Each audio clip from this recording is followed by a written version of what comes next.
لا لا لا لا لا لا يا ولي النعم، انتوا مخبيين عليا حاجه؟ بايرن ميونخ يا جماعه. طبعا حضرتك مش عارف مين الشاب الجميل ده غير ان هو لابس تيشيرت البايرن. بس تعال اسمع معايا عشان هخليك تتصدم حرفيا. تعرض جميع حراس مرمى نادي بايرن ميونخ الالماني للاصابه كلهم. الموضوع واصل معاهم ان هم مش لاقيين حارس يلعب ماتش العوده اللي قدام اتلانتا. هم كسبانين سكور كبير في ماتش الذهاب، بس هم مش لاقيين حارس يلعب العوده اصلا. نوير عنده اصابه عضليه، الحارس الثاني تمزق عضلي، الحارس الثالث جاله ارتجاج في المخ عشان كان هيلعب الحارس الرابع لبايرن ميونخ، فجات له اصابه عضليه في التدريبات.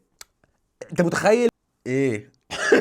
ايه يابا؟ الحل الوحيد قدام بايرن ميونخ دلوقتي ان هم هيستدعوا، وبداوا يعملوا الخطوات دي كمان، ان هم يستدعوا الحارس الشاب اللي طوله 196 سم وسنه 16 سنه. 16 سنه بيلعب في فريق بايرن ميونخ تحت 19 عام. لا ومفيش غيره، ده بس اللي فاضل. شفت انا السيناريو بتاع زين الدين زيدان ده قبل كده؟